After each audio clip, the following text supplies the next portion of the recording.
Council is an invitation to find our collective story. It's a way for us to listen to our shared values and create meaning. We've come to Salinas Valley State Prison, which is a level 4 maximum security prison, with a pilot program to engage a group of inmates who felt the calling to become leaders, to actually learn how to facilitate council practice and ultimately carry the practice for other inmates on the prison yard. Council is a process of bringing people together and communicating deeply and clearly from the heart. And that is an unusual experience we're finding in mainstream society, and in prison even less so. Very often in the setting, we find that people relate to one another based on their status, whether it's a correctional officer or a prisoner, whether it's as a white guy or a black guy, and Council really helps to break all that down and foster what we think of as more authentic communication. I see it as a benefit all the way around. Inmates want to create a culture that benefits them and they can see the good in it. It's a benefit to the staff because that's one factor or many factors that will contribute to lessening recidivism. Many of these guys are getting out, and those who aren't are impacting those who are getting out. If there's nothing to support a change in mentality, they're going to move back out into society and adopt the ways that got them in there in the first place. We need to do something to stop that from happening. There are 5 elements to Council. We create a circle so we know who's there. We create a center so there's some place to understand that there is commonality here. There's a threshold that allows us to step into this way and leave behind the pace and the craziness of the outside world and be together in a more intentional way for a little while. And the last element of Council is we have a way to step out back into the world. I chose this rock because my sisters always tell me I'm the rock.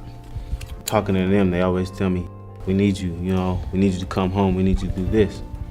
But little do they know, I look at them as being my rock, because without them, I probably would have been checked out a long time ago.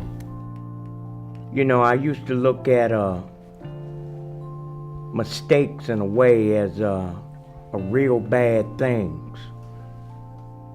But I started to understand more and more in life, like things happen that you may get better.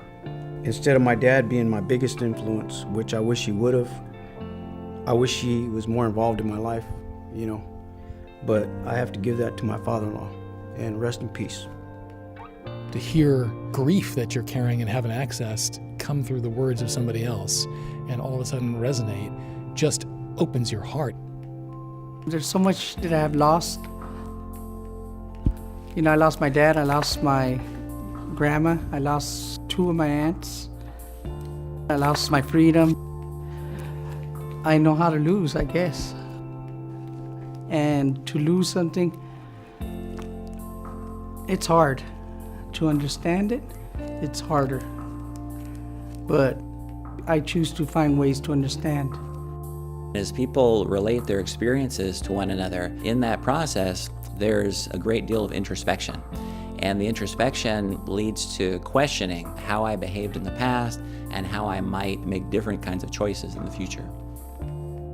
I think anytime you know that you're listened to, appreciate and understand each other a little bit more, I think your chances for resolve are much higher. And I think that's what Council does. To dedicate this to the families of my victims. They might hate me, wish really bad things, but I wish they would know that I can change. I'm not that man anymore. I lost somebody close to me not too long ago, and the best thing for me to do was be with my brothers, because if I wasn't able to be around them, there would have been a victim that I would have took their life to fill that void of what was taken from me.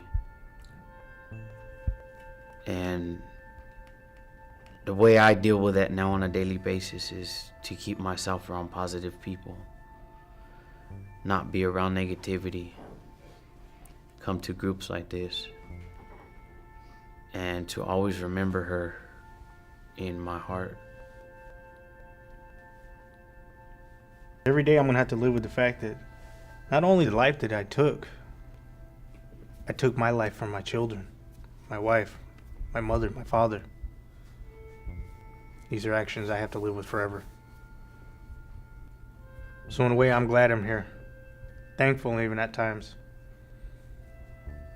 Because I have brothers here, new brothers, that I know I can lean on now.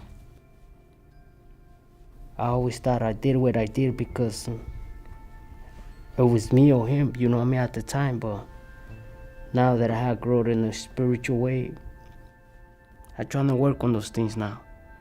I trying to like not get mad at myself, not put myself down. I trying to forgive myself.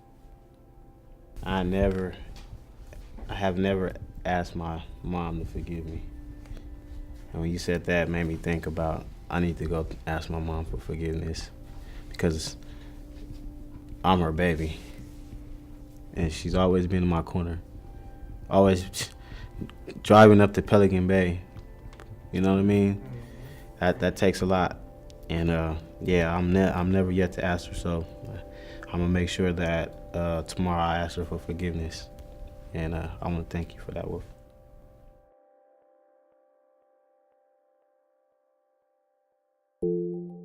This work is incredibly powerful.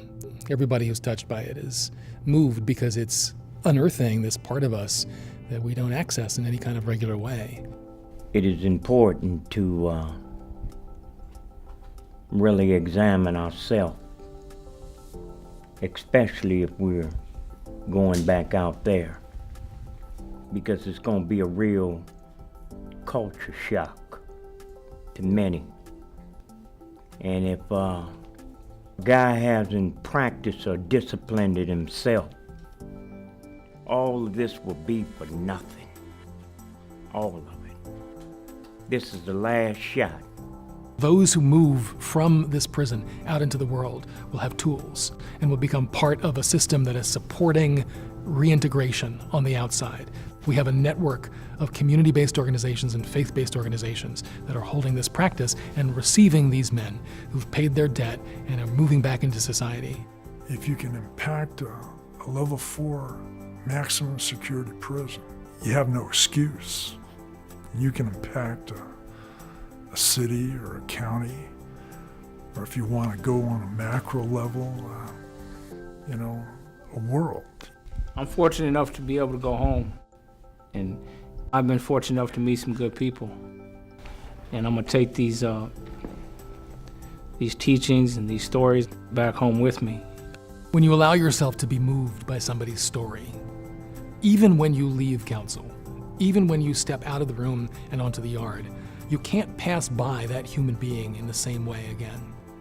They're not your enemy anymore because your heart has opened and you feel empathy towards them. And be able to carry that back into society creates a continuum of care that allows us to really support the reintegration of these prisoners in a good way.